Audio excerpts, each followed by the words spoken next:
Si tu n'aimes pas ça, pars, a dit ma mère alors qu'il vivait gratuitement chez moi. Furieux, j'ai quitté ma propre maison et j'ai transféré toutes les factures à son nom.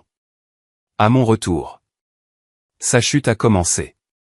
Je m'appelle Amélie Dubois, j'ai 32 ans et je suis architecte à Lyon. Imaginez qu'on vous dise de quitter votre propre maison, celle pour laquelle vous avez économisé pendant 5 ans, par quelqu'un qui n'a pas versé un seul centime pour le prêt immobilier. C'est exactement ce que ma mère a fait après avoir vécu gratuitement chez moi pendant près d'1 an. Elle s'est plantée au milieu de mon salon, m'a regardé droit dans les yeux et a dit « Si ça ne te plaît pas de vivre en famille, tu n'as qu'à partir ». Mais ce qu'elle ne savait pas, c'est que j'avais déjà pris rendez-vous avec mon avocate spécialisée en droit immobilier. Ce qui s'est passé ensuite a changé notre dynamique familiale pour toujours.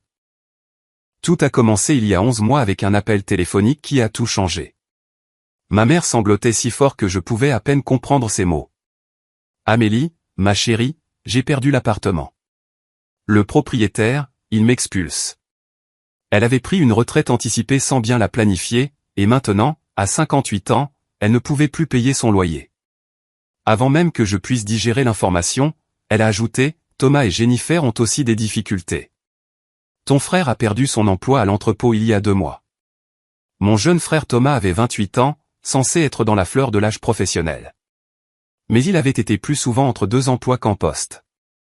Sa femme, Jennifer, travaillait à temps partiel dans une boutique du centre-ville, peut-être 20 heures par semaine. Juste pour quelques mois, ma chérie, a supplié maman, le temps qu'on se remette sur pied. Comment pouvais-je dire non? C'était ma mère, la femme qui m'avait élevé seule après le départ de papa. Alors j'ai dit oui. Il pouvait s'installer dans ma maison de 4 chambres à la Croix-Rousse, la maison pour laquelle j'avais économisé pendant 5 ans, en rassemblant la compte à force de semaines de 60 heures et en sautant les vacances. Soyons clairs sur les finances. Mes coûts mensuels étaient substantiels.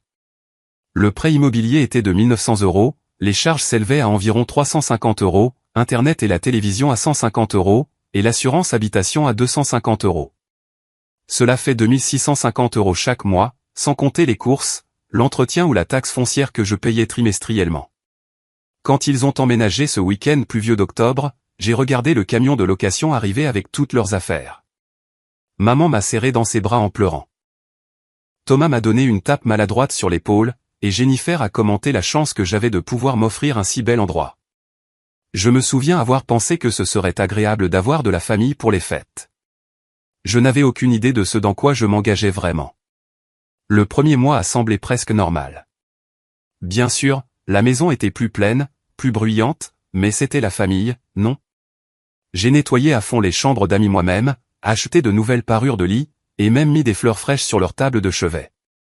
Maman n'arrêtait pas de dire à quel point elle était reconnaissante. Au 3e mois, la gratitude s'était évaporée comme la rosée du matin.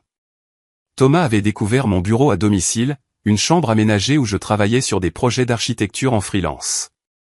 Un soir, en rentrant, j'ai trouvé ma table à dessin poussée contre le mur et son installation de gaming installée. 3 écrans, un fauteuil de gamer, des lumières LED partout. J'espère que ça ne te dérange pas, Serette, a-t-il dit sans lever les yeux de son jeu. Le Wi-Fi est plus puissant ici. Au 5e mois, maman organisait son club de lecture tous les mardis, recevait ses amis de la paroisse pour le café le jeudi, et son club de bridge le samedi. Mon sanctuaire tranquille était devenu la gare de Lyon-Pardieu. Mais voici ce qui m'a vraiment achevé. Je préparais le dîner pour 4 personnes chaque soir après des journées de travail de 10 heures. J'envoyais des SMS pour demander ce qu'ils voulaient du supermarché, et les listes ne cessaient de s'allonger. Côte de bœuf, légumes bio, ce café cher que maman aimait. Pas une seule fois quelqu'un n'a proposé de partager la note des courses. Pas une seule fois. Les colis ont commencé à arriver au 6e mois. Chaque jour, la sonnette retentissait pour des livraisons pour Jennifer, sacs de créateur, chaussures, palettes de maquillage. Elle gloussait à propos de sa thérapie par le shopping pendant que je calculais mentalement comment cet argent aurait pu servir à payer un loyer. N'importe où. Je dormais moins, je mangeais nerveusement au travail, je ratais des échéances sur un grand projet commercial. Mon patron, Richard, m'a pris à part. Amélie, vous avez l'air épuisée. Tout va bien à la maison? Que pouvais-je dire? Que ma famille m'étouffait lentement dans ma propre maison. Au 10e mois, je savais que quelque chose devait changer. Je ne savais tout simplement pas que ça allait empirer bien avant. Le post-it jaune sur le réfrigérateur m'a glacé ce mardi matin. L'écriture de maman, soignée et présomptueuse. Amélie, liste du jour. 1. Récupérer le pressing. 2. Passer l'aspirateur dans le salon avant le club de lecture. 3. Le linge de Thomas s'accumule. 4. Nous n'avons plus de ce bon vin. Le linge de Thomas. Les vêtements sales de mon frère de 28 ans étaient devenus ma responsabilité. Ce soir-là, je ne suis rentré qu'à 20h. Une échéance m'avait fait travailler tard, survivant grâce au café du distributeur et à l'énergie que je pouvais rassembler. J'ai franchi ma porte d'entrée pour trouver maman dans la cuisine, les bras croisés. Ma chérie, la vaisselle du déjeuner est encore dans l'évier, dit-elle comme si j'avais été à la maison toute la journée. Et on a dû commander une pizza à nouveau. Je voulais hurler. Au lieu de ça, j'ai commencé tranquillement à faire la vaisselle pendant qu'il mangeait la pizza. Ma pizza, que j'avais payée, et dont on ne m'a pas offert une part. Le lendemain, j'ai surpris Thomas au téléphone avec son ami. Ouais, mec. Tu devrais voir cet endroit. Chez ma sœur. Elle a cette immense maison pour elle toute seule. Enfin, elle l'avait pour elle toute seule. Un sacré gâchis, si tu veux mon avis. 4 chambres, et elle se baladait toute seule dedans. Se balader dans la maison que j'avais gagnée. Le vendredi a apporté la contribution de Jennifer à mon humiliation. Elle m'a coincé alors que j'essayais de travailler de la maison, une rare opportunité pour laquelle je m'étais battu. Amélie, je peux te demander quelque chose? Elle n'a pas attendu de réponse. Comment se fait-il que tu ne sortes jamais avec personne? Je veux dire, tu ne rajeunis pas. Et peut-être que si tu n'étais pas si difficile, tu aurais quelqu'un avec qui partager tout ça.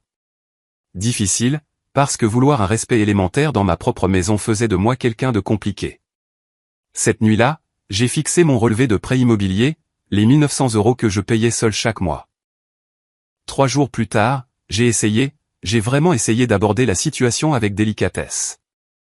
Après le dîner, que j'avais préparé, naturellement, je me suis éclairci la gorge. Alors, ça fait presque 1 an que vous avez emménagé, ai-je commencé prudemment. Peut-être qu'on devrait parler des prochaines étapes. J'ai trouvé de belles résidences d'appartements à proximité que. Le visage de maman s'est effondré instantanément. Les larmes sont venues vite. Habituée. Je n'arrive pas à croire que tu comptes les mois, sanglota-t-elle. Après tout ce que j'ai sacrifié pour toi. J'ai eu 2 emplois pour te payer tes études supérieures, Amélie. Je me suis privé pour que tu puisses avoir tes tuteurs, ta préparation au bac, tes visites d'université.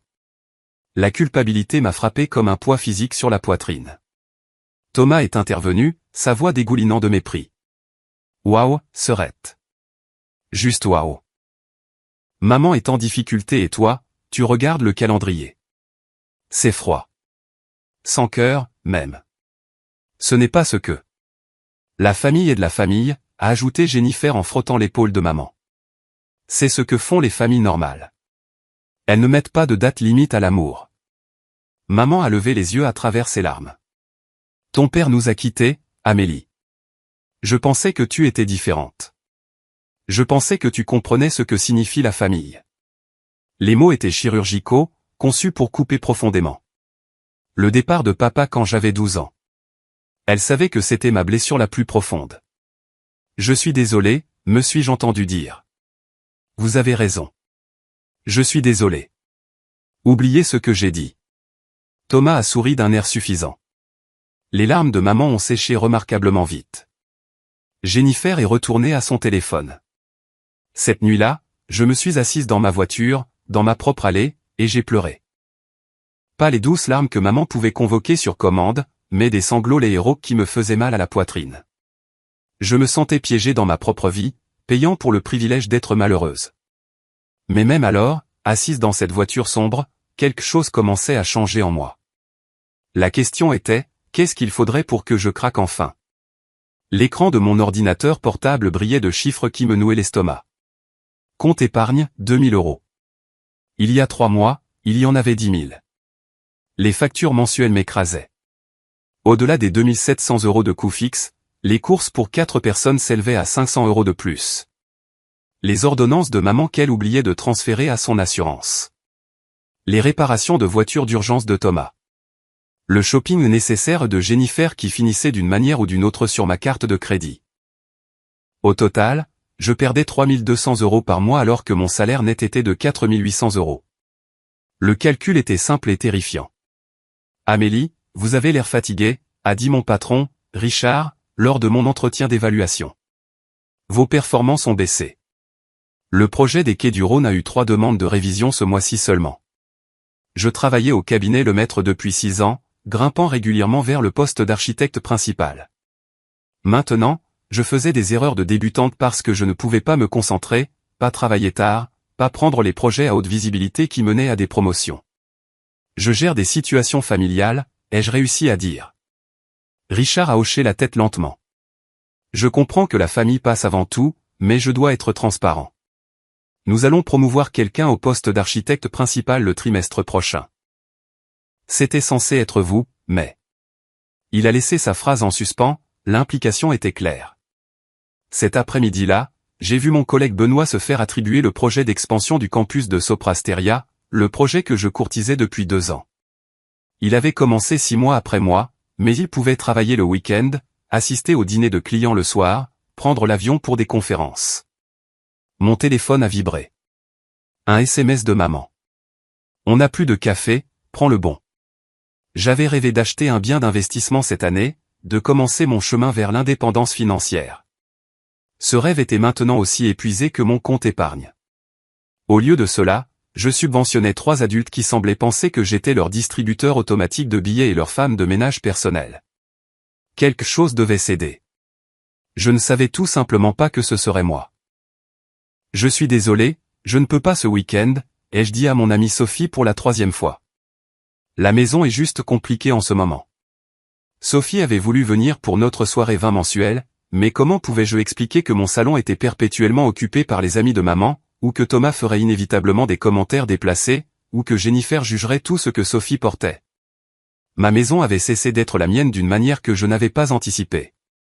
Les meubles étaient réarrangés chaque semaine selon les caprices de maman. Mon esthétique minimaliste était enfouie sous ses napperons, ses fleurs artificielles et ses anges en céramique qu'elle collectionnait.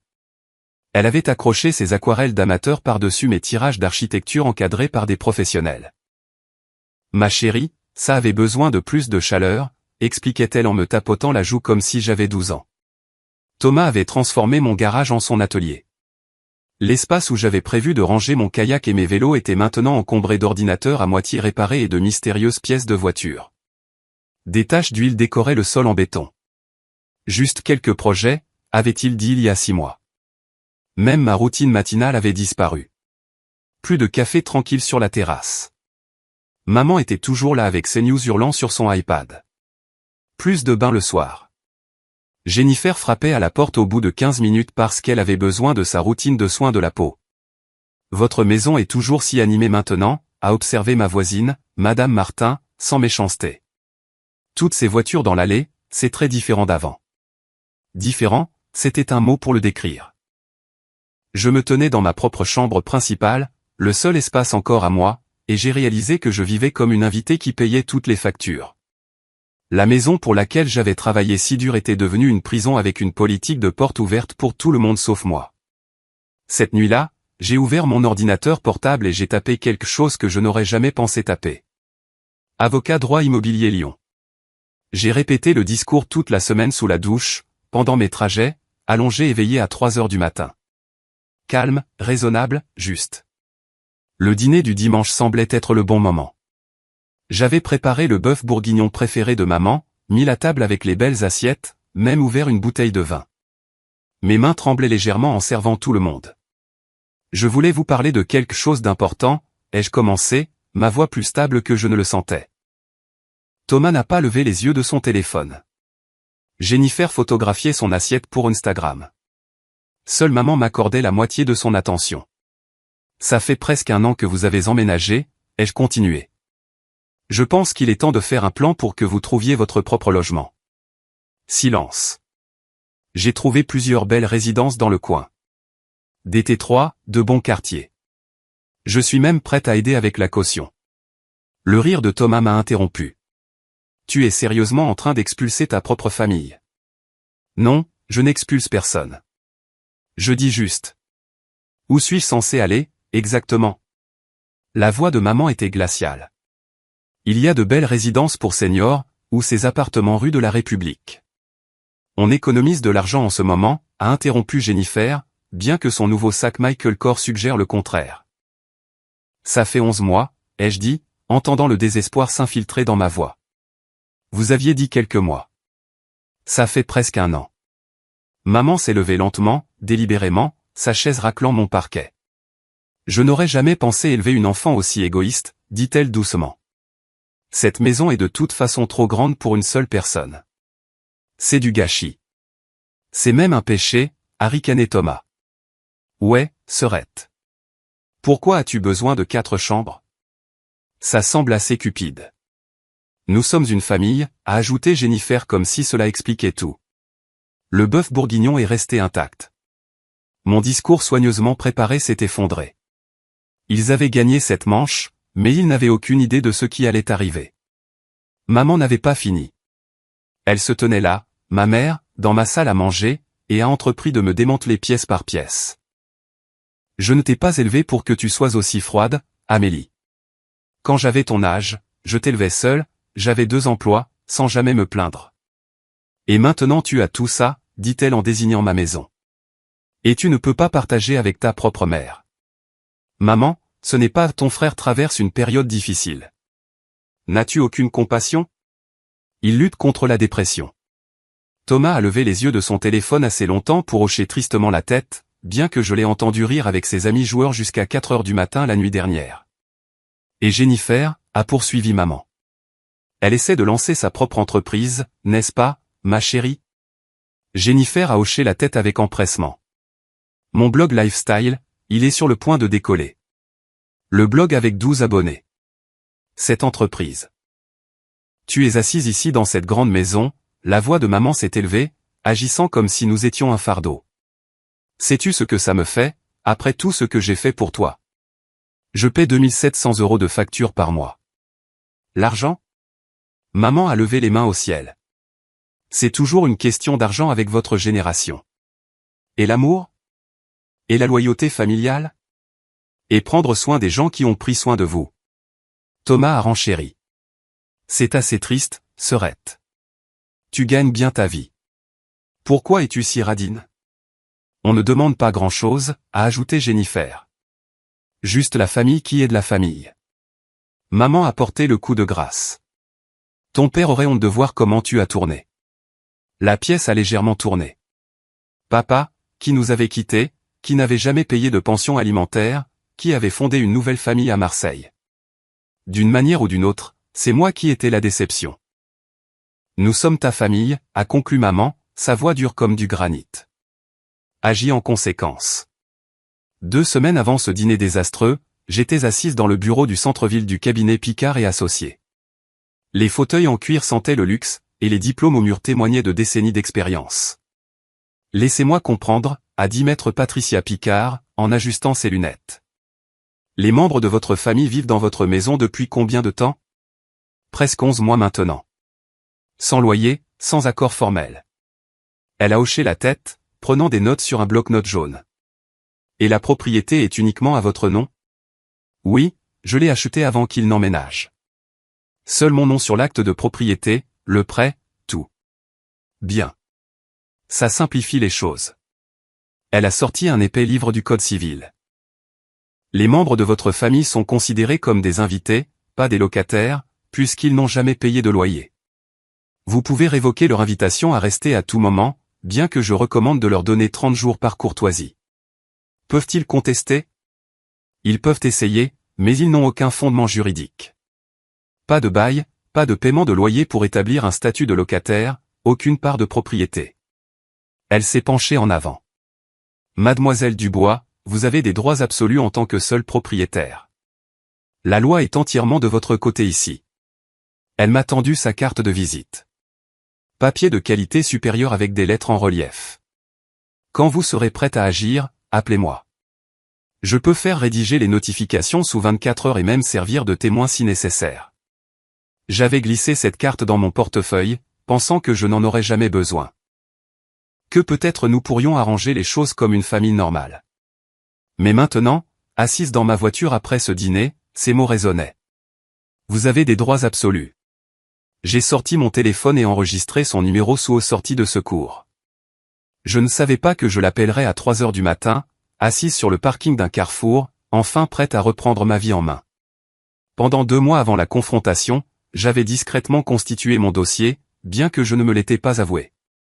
Chaque paiement de prêt que je faisais était photographié et classé dans un dossier intitulé « Documentation maison ». 60 paiements, tous depuis mon compte courant, tous à mon seul nom. Les preuves étaient accablantes. J'avais ouvert un nouveau compte dans une autre banque, une où maman ne pouvait pas embobiner les guichetiers pour obtenir des informations. Mes virements de salaire ont été redirigés discrètement. Mon fonds d'urgence, ce qu'il en restait, transféré. L'acte de propriété se trouvait dans mon coffre-fort à la banque, mais j'en avais fait 3 copies certifiées conformes. Une pour mes dossiers, une pour l'avocate, une juste au cas où. Le titre de propriété était clair. Amélie Dubois, célibataire, unique propriétaire. Tard dans la nuit, quand la maison était enfin silencieuse, je recherchais les lois sur l'expulsion en France. Les invités pouvaient être expulsés avec un préavis raisonnable. 30 jours était la norme, généreux même. J'ai mis en favori les articles de loi, imprimé les sections pertinentes. J'avais même obtenu des devis de sociétés de déménagement, les avais enregistrés dans mon téléphone.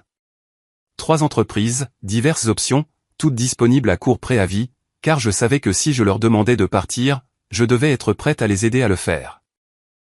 La préparation ressemblait à la fois à une trahison et à de l'autodéfense. Chaque document que je rassemblais était un petit acte de rébellion contre la culpabilité qu'il m'avait inculquée. « Pourquoi es-tu si secrète ces derniers temps ?» avait demandé maman une fois, me surprenant en train de fermer rapidement mon ordinateur portable.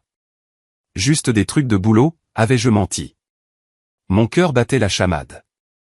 Mais ce n'était pas du travail. C'était mon plan d'évasion. Méticuleusement documenté et juridiquement blindé. J'en avais fini d'être une victime dans ma propre maison. Les papiers dans mon coffre-fort n'étaient pas seulement des documents. C'était ma déclaration d'indépendance. Si vous vous êtes déjà senti comme un étranger dans votre propre maison ou si des membres de votre famille n'ont pas respecté vos limites, cliquez sur le bouton « J'aime ». Je sais que cette histoire peut être difficile pour certains d'entre vous qui ont vécu des situations similaires. Commentez ci-dessous si vous pensez que j'ai été trop patiente. Aurais-je dû parler plus tôt? Et s'il vous plaît, partagez cette vidéo avec quiconque a besoin d'entendre qu'il est normal de fixer des limites avec la famille. Continuons. Maman n'en avait pas fini avec son assaut. Après m'avoir traité d'égoïste, après avoir invoqué mon père absent, elle a porté le coup de grâce. Si ça ne te plaît pas de vivre en famille, dit-elle, chaque mot délibéré et tranchant, alors tu peux partir. Les mots sont restés suspendus dans l'air comme un défi. Thomas a carrément ri. Jennifer a souri derrière son verre de vin. Pardon, quoi, ai-je réussi à dire? Tu m'as entendu. Maman s'est rassise, s'installant dans la chaise de ma salle à manger comme une reine sur son trône. Si tu es si malheureuse de l'arrangement, tu es libre de partir. Thomas et Jennifer peuvent t'aider avec les factures. Thomas a hoché la tête avec empressement. Ouais, je commence cette formation en codage le mois prochain. J'aurai un boulot en un rien de temps. La formation en codage qu'il devait commencer le mois prochain depuis 6 mois. C'est ma maison, ai-je dit doucement. C'est une maison de famille maintenant, a corrigé maman. Pas seulement la tienne. Nous sommes ici depuis 1 an. Nous en avons fait un foyer. Un vrai foyer avec des dîners de famille et de la chaleur. Quelque chose que tu n'as jamais réussi à faire toute seule. Jennifer a ajouté son venin. Tu pourrais peut-être prendre un studio en centre-ville, plus près de ton travail, plus approprié pour une femme célibataire. Approprié pour une femme célibataire dans ma propre maison que j'avais achetée avec mon propre argent. On prendrait bien soin de la maison, a offert Thomas magnanimement. Mieux que toi, honnêtement. Tu n'es jamais là de toute façon. Je me suis levé lentement, mécaniquement. Mes mains ne tremblaient plus. Quelque chose en moi était devenu très calme, très froid. Où vas-tu? A crié maman alors que je me dirigeais vers les escaliers. Faire mes valises, ai-je dit sans me retourner. Ne sois pas dramatique, Amélie. Mais je n'étais pas dramatique. J'en avais fini. Il voulait que je parte. Très bien, mais il n'avait aucune idée de ce qu'il venait de déchaîner. Je n'ai pas claqué les portes, n'ai pas crié, ne leur ai pas donné la satisfaction de me voir craquer. Dans ma chambre, je me suis déplacé avec une précision robotique. Portefeuille, téléphone, ordinateur portable, clé de voiture, une tenue de rechange dans mon sac de travail, la carte de crédit d'urgence que je gardais cachée, ma clé de coffre-fort. Amélie, la voix de maman montait des escaliers. Arrête tes gamineries. Je suis passé devant elle sans un mot. Devant Thomas, qui était déjà de retour sur son casque de jeu. Devant Jennifer, qui se prenait en selfie avec son verre de vin. Où vas-tu, a exigé maman. Tu m'as dit de partir, ai-je dit simplement. Alors, je pars. Je ne voulais pas dire. Amélie. Ne sois pas ridicule. Mais j'étais déjà à la porte, ma porte, de ma maison, que je quittais parce que ma propre mère m'avait dit de le faire. Amélie Elisabeth Dubois, tu reviens ici tout de suite. Je me suis retourné pour lui faire face une dernière fois. Maman, tu as très clairement indiqué que c'est maintenant votre maison de famille. Profitez-en bien. La porte s'est fermée avec un clic silencieux. Pas de drame, pas de scène, juste terminé. Je suis resté dans ma voiture pendant 30 secondes, moteur en marche, attendant de voir si quelqu'un viendrait me chercher. La lumière du Porsche n'a même pas vacillé. Personne n'est venu. J'ai conduit jusqu'au parking du Carrefour sur l'avenue Berthelot. Il était bien éclairé, avait des caméras de sécurité, semblait assez sûr. Je me suis garé entre deux camping-cars et j'ai coupé le moteur. 21h47, j'étais sans abri par choix, assise dans ma Renault payée, pendant que 3 adultes occupaient ma maison de 600 000 €, sans payer de loyer. Mais pour la première fois en 11 mois, je pouvais respirer. Et plus important encore, je pouvais planifier. À 3 heures du matin, le plan commencerait. Pouvez-vous croire qu'elle m'a vraiment dit de quitter ma propre maison, la maison que j'ai payée? À ce stade de l'histoire, qu'auriez-vous fait?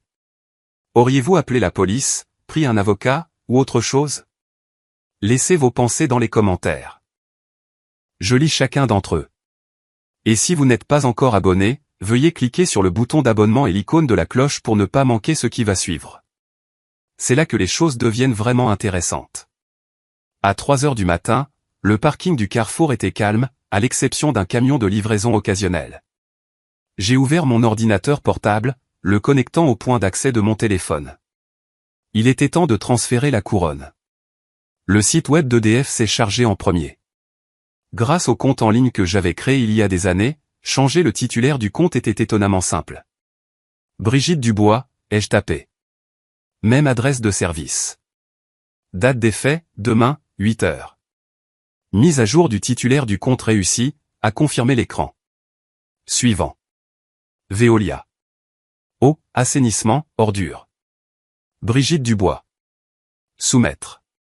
Orange était plus compliqué. Je ne pouvais pas simplement le transférer. Maman n'était pas une cliente actuelle, alors j'ai programmé une annulation de service à la place.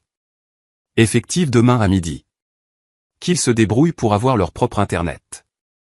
Le syndic de copropriété était le suivant. Je me suis connecté à leur portail et j'ai mis à jour le contact principal. Brigitte Dubois recevrait désormais tous les avis sur l'entretien des espaces verts, les assemblées générales et ses notes passives-agressives sur le placement des poubelles. Chaque email de confirmation me donnait l'impression de lâcher un poids que je portais.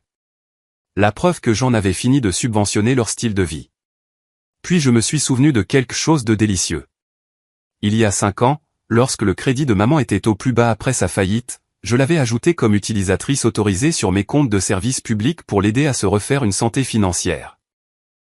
Elle pouvait reprendre les comptes, mais elle devrait se qualifier avec son propre crédit et payer les cautions. J'ai retrouvé les coordonnées de Patricia Picard et j'ai tapé un SMS. Je suis prête. Pouvons-nous nous voir aujourd'hui? Sa réponse est arrivée à 6h47. Mon bureau, 15h. Apporter l'acte de propriété. Je suis allé à la banque à 9h, à l'ouverture, j'ai récupéré mon acte de propriété du coffre-fort et j'en ai fait une copie supplémentaire dans un service de reprographie. Puis je me suis assise dans ma voiture et j'ai fait quelque chose que je n'avais pas fait depuis des mois. J'ai souri. Le bureau de Patricia Picard était un sanctuaire d'autorité légale.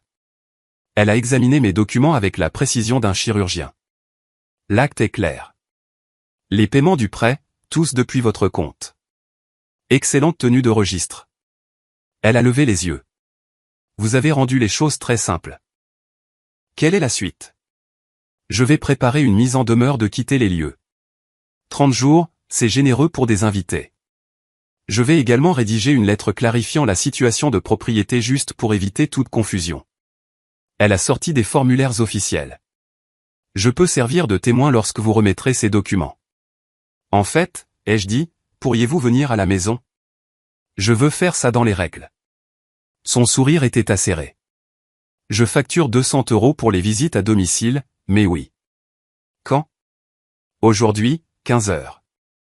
Je vais leur envoyer un SMS pour une réunion de famille. J'ai composé le message avec soin. Réunion de famille à 15 heures aujourd'hui. Important. Soyez à la maison s'il vous plaît. Maman a répondu instantanément. Tu reviens enfin à la raison. Thomas, peu importe. Jennifer n'a pas répondu, mais je savais qu'elle serait là. Elle ne manquerait pas un drame potentiel. À la banque, j'ai imprimé 5 ans de paiement de prêt, 60 paiements, tous depuis mon compte. Le caissier, me reconnaissant, m'a demandé si tout allait bien. Mieux que bien, ai-je dit.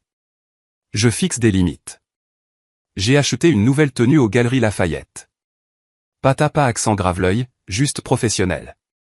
Un blazer anthracite, une chemise blanche impeccable, un pantalon ajusté. Si je devais reprendre ma maison, j'aurais l'air de la propriétaire. Patricia avait fait certifier les documents par un notaire et les avait organisés dans un portefeuille en cuir. Souvenez-vous, dit-elle, restez calme. Laissez les documents parler. Vous ne demandez pas la permission. Vous les informez de la situation juridique. À 14h45, j'étais assise dans ma voiture devant ma propre maison. 3 voitures dans l'allée. Ils étaient tous là. Patricia est arrivée dans sa Mercedes, mallette à la main. Prête, a-t-elle demandé.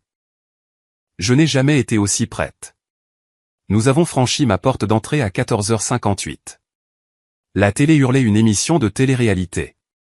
Maman était sur mon canapé, Thomas avachi dans mon fauteuil, Jennifer se faisait les ongles à ma table de salle à manger. Amélie. Maman s'est levée, puis s'est figée en voyant Patricia. Qui est-ce? Voici maître Patricia Picard, ai-je dit d'un ton égal. C'est une avocate spécialisée en droit immobilier. La télé semblait soudain très forte. Thomas s'est redressé.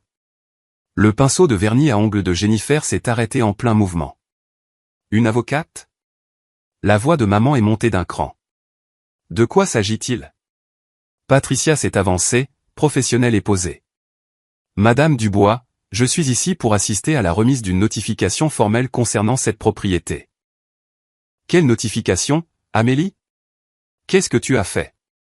Patricia a posé sa mallette sur la table basse avec un clic décisif. Le son semblait résonner. Elle l'a ouverte lentement, révélant des piles de documents bien rangés. Premièrement, a dit Patricia en sortant un document épais. Voici l'acte de propriété de cette maison. Elle l'a brandi. Là, en gras, Amélie Dubois, célibataire. Cette maison est la propriété exclusive de mademoiselle Amélie Dubois, a poursuivi Patricia. Elle l'a achetée il y a 5 ans, avant que l'un d'entre vous n'emménage. Thomas a tenté de rire. On sait que c'est sa maison. Et alors? Et alors, a dit Patricia en sortant le document suivant. En tant qu'unique propriétaire, elle a le droit de déterminer qui vit ici. Maman s'est laissée retomber sur le canapé. Amélie, arrête ces bêtises tout de suite. Mais Patricia n'avait pas fini.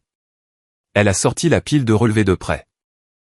Voici 5 ans de paiement, tous provenant du compte personnel de mademoiselle Dubois. Aucune contribution de quiconque d'autre dans cette pièce. Le silence était assourdissant.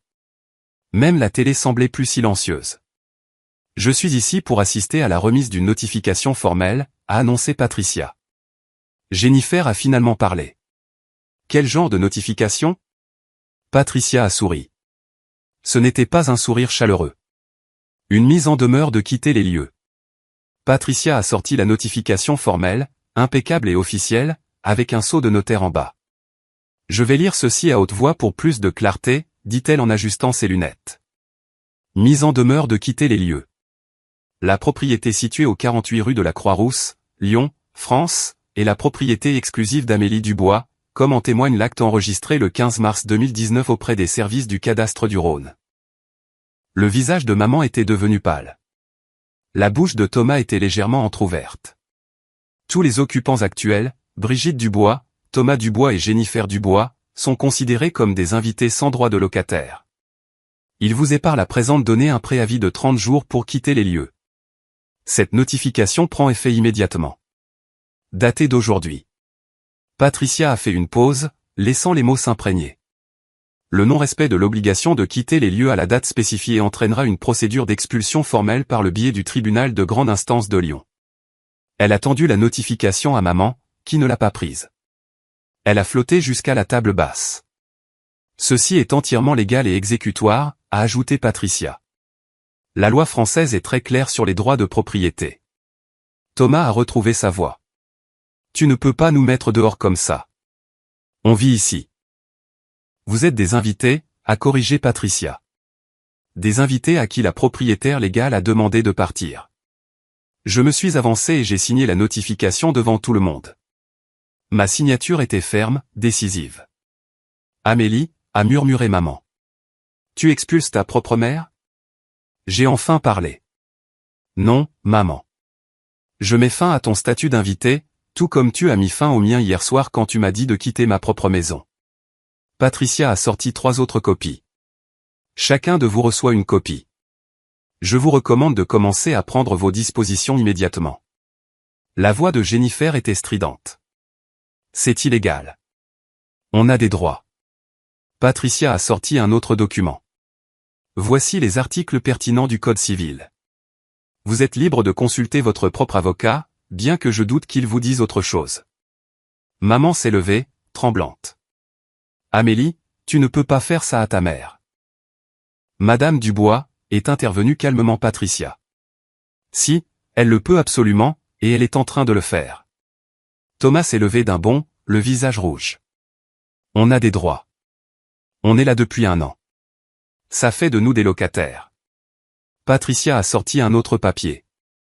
En fait, Monsieur Dubois, le statut de locataire requiert soit un contrat de bail, soit des paiements de loyer réguliers. Vous n'avez ni l'un ni l'autre. Ces relevés de prêt ne montrent que le nom d'Amélie. Avez-vous déjà payé un loyer? On est de la famille, a-t-il balbutié. Le statut familial ne prime pas sur le droit de la propriété, a répondu Patricia sans heurts. Jennifer cherchait frénétiquement sur son téléphone. Il est dit ici qu'on devrait avoir 60 jours. C'est pour les locataires, a corrigé Patricia. Vous êtes des invités, une classification juridique différente. Maman a essayé une autre approche. C'est une maison de famille. Nous en avons fait notre foyer. J'ai enfin parlé, ma voix claire et stable. Non, maman. C'est ma maison. Tu l'as très clairement montré hier soir quand tu m'as dit de partir si l'arrangement ne me plaisait pas, je ne le pensais pas, tu as dit, et je cite, tu peux partir. Tu as dit que c'était une maison de famille maintenant, pas seulement la mienne. Eh bien, voici la réalité juridique. J'ai fait un geste vers les documents. C'est la mienne. Uniquement la mienne. Ça l'a toujours été. Thomas a donné un coup de pied dans la table basse. C'est. Tu ne peux pas nous jeter dehors. Monsieur Dubois, a dit sèchement Patricia. Je vous conseillerais d'éviter les dégradations matérielles. Cela pourrait entraîner une expulsion immédiate par les forces de l'ordre. Cela l'a stoppé net. Maman s'est rassise, paraissant soudain plus âgée. Où sommes-nous censés aller? Au même endroit où vous vous attendiez à ce que j'aille hier soir, ai-je dit. N'importe où ailleurs. Patricia a fermé sa mallette. Ma carte est avec les documents. Si vous avez des questions, demandez à votre avocat de m'appeler. Amélie, je vous recontacterai. Elle est partie, ses talons claquant sur mon parquet. Le 2e jour a ramené ma famille à la réalité. Le premier appel est arrivé à 8h17. Maman, paniquée. Amélie, EDF appelle pour des frais d'ouverture de 400 €. Qu'est-ce que tu as fait? J'ai transféré le compte à ton nom comme tu le voulais. La maison est à vous, tu te souviens? Mais je n'ai pas clic. J'ai raccroché. À midi, Internet était coupé. Thomas a appelé de son portable, épuisant son forfait data. Le Wi-Fi est en panne. J'ai un raid de prévu. Orange était à mon nom. Vous devrez ouvrir votre propre compte. Ils veulent une caution de 300 €. Alors paie-la. Je ne les ai pas, alors tu as un problème. 3e jour. Jennifer a appelé. La compagnie des eaux veut 600 € de caution plus les frais d'installation. C'est de la folie. Bienvenue dans la vie de propriétaire, ai-je dit. Ou dans votre cas, de locataire. Au 5e jour, la réalité s'était pleinement installée. Maman a envoyé un SMS. Les factures s'élèveraient à plus de 2700 € par mois. On ne peut pas se le permettre. Je n'ai pas répondu. Le 7e jour a apporté un appel de Madame Martin, la voisine. Amélie, ma chère, il y a un camion de location dans votre allée. Tout va bien? Mieux que bien, Madame Martin. Il déménage. Thomas avait trouvé un emploi dans un entrepôt Amazon dans les 4 jours suivant la notification. C'est drôle comme le chômage prend fin quand on fait face à l'expulsion. Salaire de départ, 18 € de l'heure. Pas assez pour mon quartier, mais assez pour un studio à Villeurbanne. Jennifer avait soudainement une disponibilité à temps plein à la boutique. Incroyable ce que la motivation peut faire. Maman avait appelé sa sœur à Saint-Étienne, celle à qui elle n'avait pas parlé depuis 2 ans à cause d'une dispute futile. Soudain, la réconciliation familiale semblait importante. Ils apprenaient ce que je savais depuis le début. La vraie vie coûte de l'argent réel. Jour 14. Thomas m'a abordé alors que je vérifiais mon courrier. J'étais dans un appart-hôtel, un petit prix à payer pour la paix. Amélie, dit-il doucement. Je voulais dire quelque chose. J'ai attendu. Je ne réalisais pas combien tu payais. 3000 € par mois. C'est dingue. Oui, ça l'est. Il a traîné des pieds. J'ai le boulot à l'entrepôt. 4 jours par semaine, mais c'est quelque chose. C'est bien pour toi. On a trouvé un endroit, un T3 à Villeurbanne. Maman, Jennifer et moi. Ce n'est pas le grand luxe, mais ça va. J'ai hoché la tête. La caution est assez élevée, cependant. J'ai sorti mon téléphone et j'ai viré 2000 € sur son compte. Je vous avais dit que j'aiderais avec la caution. Je tiens mes promesses. Ses yeux se sont agrandis. Amélie, Merci. Jour 25. Ils ont loué le camion. Je suis passé pour regarder, m'assurant que rien de ce qui m'appartenait ne partait avec eux. Maman ne voulait pas me regarder. Jennifer marmonnait des choses sur les gens sans cœur, mais ils emballaient. Jour 28. Maman m'a enfin parlé. Je suppose que tu es heureuse maintenant. Je suis en paix, ai-je corrigé. Il y a une différence. Nous sommes ta famille. Oui, vous l'êtes. Et les familles respectent les limites. Vous me l'avez appris. Juste pas de la manière que vous aviez prévu. Jour 30 à 16 h. Maman a posé les clés de la maison sur le comptoir de la cuisine. Pas de mots, pas d'au revoir, juste les clés. Thomas a envoyé un SMS plus tard. Appartement petit, mais on s'en sort. Je garde le boulot. Jennifer a posté sur Instagram à propos de nouveaux départs et de se relever de l'adversité. 12 j'aime. Maman a maintenu son silence pendant exactement 2 mois avant d'envoyer un SMS pour demander un prêt. Mais c'est une autre limite pour un autre jour. La maison semblait énorme cette première nuit seule. Pas vide, spacieuse. Pas solitaire, paisible. J'ai passé tout le premier week-end à faire un grand nettoyage. Pas le récurage plein de ressentiments que j'avais fait pendant des mois, mais un rituel de réappropriation. Chaque surface que je touchais redevenait la mienne. La transformation du bureau a pris une journée entière. L'installation de jeux de Thomas était partie, laissant des marques sur mon parquet. J'ai remis ma table à dessin à sa place près de la fenêtre. Mes prix d'architecture sont sortis du garde-meuble. Mes livres de référence ont retrouvé leurs étagères. Le salon était le suivant. J'ai enlevé les aquarelles et les anges en céramique de maman. J'ai accroché mes tirages d'architecture et l'art abstrait que j'avais acheté au Hall Paul Bocuse. Mon esthétique minimaliste respirait à nouveau. Pour la première fois en un an, j'ai organisé un dîner. Sophie a apporté du vin, David le dessert, et Catherine son nouveau petit ami. Nous avons mangé à ma table de salle à manger. Pas de post-TS avec des listes de tâches, pas de culpabilisation, juste des rires. Tu as l'air différente, a observé Sophie. Plus légère, en quelque sorte. Je peux à nouveau respirer dans ma propre maison. 3 mois plus tard, la promotion est arrivée. Architecte principal avec une augmentation de 15% et un bureau d'angle. Richard m'a prise à part. Quoi qu'il se soit passé avant, je suis content que vous ayez réglé ça. C'est l'Amélie que nous avons embauchée. J'ai recommencé à sortir. Jacques, un ingénieur logiciel qui respectait les limites et avait son propre appartement. Il a préparé le dîner chez moi et nous avons mangé dans un silence paisible, personne ne demandant à être servi. 6 mois après l'exode, mon compte épargne était remonté à 8 000 €. L'investissement locatif était de retour dans mon plan quinquennal. Maman a finalement envoyé un SMS, « Pouvons-nous venir pour le réveillon ?» Ma réponse, « Vous êtes les bienvenus. » 3 heures maximum, pas de nuitée. Elle n'a pas répondu, mais elle n'a pas non plus discuté. Progrès. 2 mois après le silence, maman a envoyé un SMS, « Amélie, j'ai besoin d'emprunter 500 € pour le loyer. » J'ai fixé le message pendant 1 minute entière avant de répondre. Je ne peux pas aider avec ça. As-tu regardé les programmes d'aide? Ta propre mère? Mes propres limites. Elle n'a pas renvoyé de SMS pendant 3 semaines. Quand Noël est arrivé, je les ai invités pour le dîner avec des conditions. 3 heures, de 14 h à 17 h, pas de nuitée. Ils sont venus. C'était gênant.